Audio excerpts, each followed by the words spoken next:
Well, hello, members, and welcome to the weekly review. It's April 10th. We're going to take a look at what happened, what it tells us about what is likely to happen next, and then I'm going to spend a little bit of time on a technical pattern that we really haven't talked about that much over the years. So last week down, right, 2%. The Russell was down the most. We actually had a big rally in oil and didn't help the Russell that much.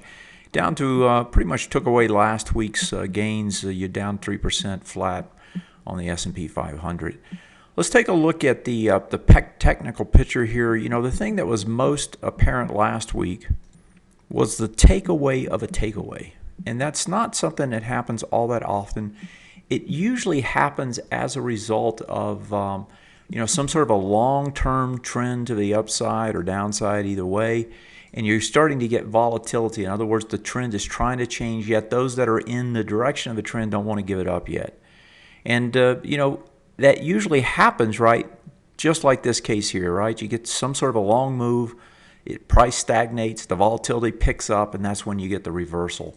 And I've got a marked up chart here that's in your notes, which highlights, what that situation is. And so, if you go back, you've got this long trend up, right? And then you get the push down. Now, you've had that before, and I'll just highlight some of the cases before.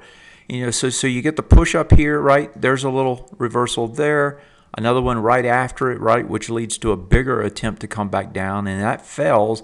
That tries one more time, and then you're off to the races. Then you get another one, then you get another one, right? And you can see how they line up, but every time they reverse them and take them back the other way. Well, this time was different. You come down, you start to immediately go back the other way, but then you reverse the reverse. So you take away a takeaway. And a takeaway bar, in my definition, is where the bar after the bar it's taking away from, right, reverses everything that happened on that prior bar. So in this case, it was a negative bar. You reverse all the negativity and you go right back up the other way. The very next bar, in this case, actually reverses that one. So you take away of a takeaway. And then Friday, we kind of got that confirmation that said, this looks real. In other words, they gapped it up and then they reversed it back down, closed near the lows. You're right at this quad witching bar, this bar here, the low of this bar. And that is the setup now, and we're talking about this bar. That's the setup now to actually push this back down, get some escalation back to the downside if you break that bar. And so that's the setup. That was the most significant thing I saw last week. And it wasn't just here. It was across almost all the indexes. Here's the NASDAQ. You can see it here, right? This was the down day. Then you take it away. Then you take that right back away. And then you finish at the lows on Friday. If you look at the NDX, it's almost exactly the same picture, right? And if you go back to the Russell, Russell has the exact same thing. So all the indexes showing that. And you're seeing it in some of the sectors and even on some of the overseas markets. So that pattern is a pattern that typically happens at the end of some sort of a longer move. And what you see is volatility pick up. And I've also got that in your notes for you, the volatility index. You can see the pickup here on the volatility. And as part of that, you saw people reaching for things like the gold and the gold miners here. Gold miners breaking out on multiple time frames. You got it on the daily, you got it on the weekly, and I was chasing those on Friday if you watch my portfolio. So I think what you're seeing here is an attempt to actually bring this market back down. If we come back in here to the notes, remember, the indexes, they don't weaken in isolation. Stocks move sectors, sectors move general indexes. So if you go down from the general indexes to the sectors, you're going to see signs of weakness, and I've listed them all out here in the major sectors, and I can just show you a few of these, and you can do some homework on the others. But here's a 2-bar reversal on the IBB, so the biotechs get a big, nice short covering rally, essentially reverse it on the next day, lower volume. It's after an extended move. That's a 2-bar, pulls back. The home builders have been a big spike up. They haven't really given it up, but Friday they got a failed test at the highs on lower volume. So essentially you come over the top and in this case, you close back underneath it, you have less volume, right? That's a test failure at the highs. And you can go right down the list. I know the one that one of the members was pointing out in the room several times this week was the IYT, and that actually had A, B, C, D structures to the downside. You got an A, B, C, D on the way down, and then actually inside this, you got an A, B, C, D as well, right? You have this little A, B, C, D pattern here.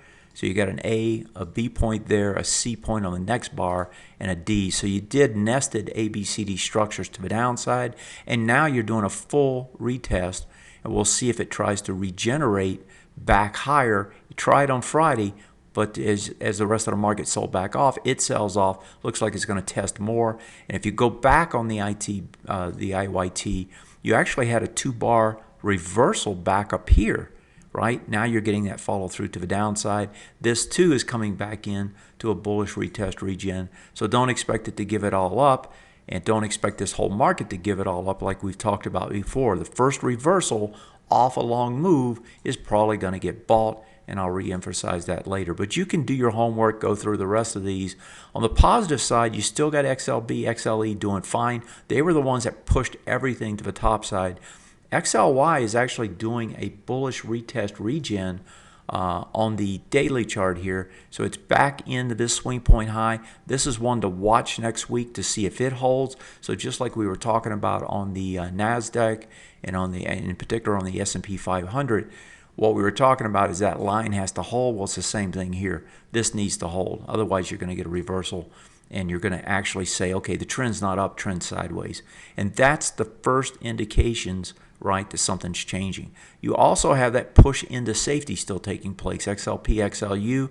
And if there's one key index you want to watch this week, it's going to be the SOX. If I pull the SOX up, SOX has been what's driving this NASDAQ, right? Look at this move off the bottom where you go from roughly 74.5 up to 92. That's a huge move. They still haven't given anything up yet. So I think the SOX is a place that you're going to watch, see if they break a swing point low and take this thing back down. And what you'll see here, and this is why you can tell a very bullish market. And if you look at this one, look at this run up here. Not a single swing point high all the way up, right? When you can't set a swing point high on the way up, what does that do? That leaves a long way down to find something. Right? You got a lot of gap. And so I think this is going to be a key one. You got one bar here to rest your laurels on. If you give up that area, though, you're all the way back down to there. So the SOX would be one to keep an eye on. Big surprise move in the currencies, in particular in the yen. If I pull up the yen and show you that one, I mean, I've written about this. There's an article on the front page if you want to look at it. But essentially what I've been saying is that, hey, this market has reversed the yen and has taken a lot of players to the cleaners.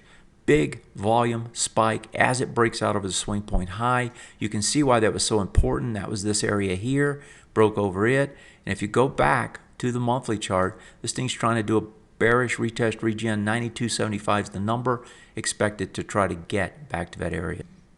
And why focus on currencies, fast moves? Well, because fast moves in currencies typically shake everything downstream, including equities, this yen soaring, the dollar being stuck at the bottom of its range. I mean, all of that seems to point to the fact that something is rumbling underneath the surface. Here's the dollar. You can see it here coming down, still trying to get to that big bar. And then if you look at it here, it's at the bottom of the range on the monthly. Now, the last thing I want to point out here is that not only is the Japanese market being taken apart by the weak yen, Europe is still shaken by the banking sector disruption. I mean, if I pull up the banking sector in Europe, I can show you here. We'll use the EUFN, which is a banking index. It's an ETF, or actually a index fund, right? ETF that tries to track the banking sector in Europe. Financial sector. This is coming back down, in other words, and this is after a big beating. If you go back and you look at it on the weekly, you couldn't even get back close to the swing point low. You're coming back down. Now, if I had to dissect this, I'd say, hey, there's actually the potential here for a turn. We'll see if it happens as it comes back into this high. So the highs of the lows, a lot of times, key area, it just touched into it, didn't have the volume. We could see a little bit of a reversal there to start out the week. Then the question will be, does it, or is it able to hold that? If you look at it here, though, you have to wonder, right, is this just the start of something larger? I mean, again, if I go back and do ABCD structures, you've got several that have taken place. A point, B point, and actually in this case there was actually a B point here. Let's do that again. You actually, if I'm looking at this close, you got an A, a B, a C, a D. That's on a monthly, right? Anytime you do this, your A point on the next move ends up being your last C point. So you do your A point, your A point here, starting on this move.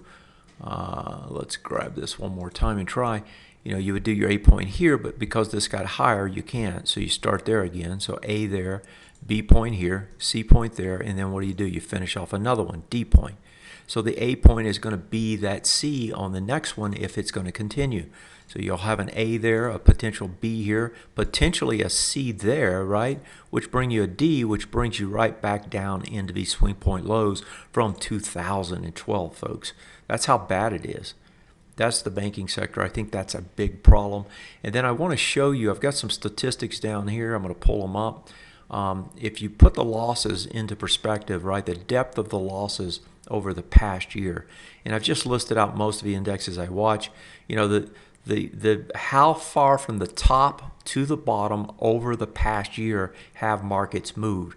And if you look at this, I mean, it's rather significant. The S&P was down 15% at one point, right? If you go down to Shanghai, 50% lower over the last 365 days. The stocks itself, the broad index of the European markets, 30% down. The DAX, 29% down.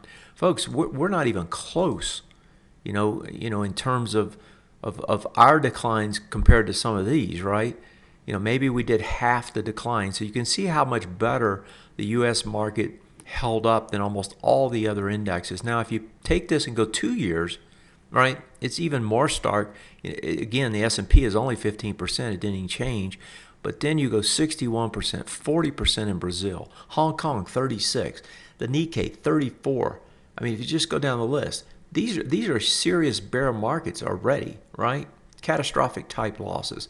If you come off the yearly highs, just the yearly highs themselves, you go. The S&P is only at, as of, in other words, here I'm taking the last high in Friday's close and saying how far are we off the highs.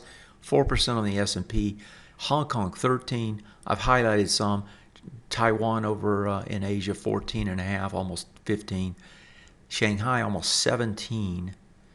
25 on the Nikkei, that's the yen.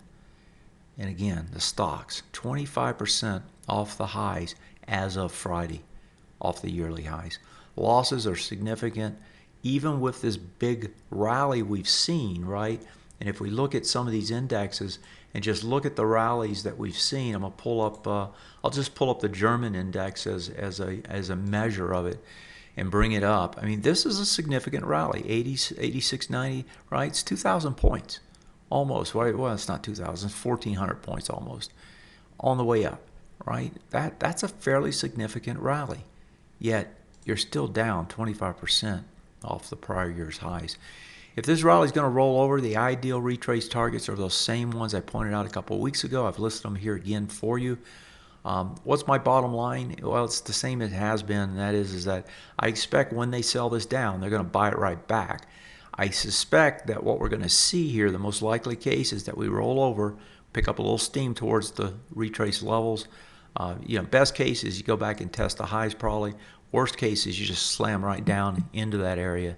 And that's possible, but that's the most likely scenario. There's that supplementary data I've put in here. Fundamentals, earnings are really the main catalyst this week. You got AA, Dow, CSX, all of those. And then towards the end of the week, Wednesday through Friday, you got the big banks. The big banks are going to be the keys, folks. Can they turn it around? Because right now, the financials themselves are hurting. There's not a lot of data, but the central banks are going to be back in the spotlight over the next 2 weeks. You got European ECB next week, and then you got the Fed again after that, although not much is expected now in the Fed meeting. And then the biggest unknown is still these central bankers, right? Are they going to really lose grip? If you look back at what's happened here, the last central bank action of Japan was not was sold. It wasn't bought, right? They sold that thing down, and they sold Japan down big because the yen rallied. And so that, central bank takes action, thinks it's going to get a different result, and no, it's the other way. The bigger QE that we just did in the ECB, right, along with the interest rates and everything, what did that do? Hasn't done anything. Go back to that German chart, and that's the strongest one. Look at the German chart on the Draghi bar right there, right? That low's 94.98. Where did we close? Well, we actually touched into it and tested it on Thursday and bounced off of it. Looks like we're going to try and break it. That is central bankers not being able to move these markets. And if that really holds, and if the fear is that the central bankers have lost control, man, we ain't seen nothing yet. Long-term themes the same. I keep these here because I want to be able to look at them later. Most of those have played out already.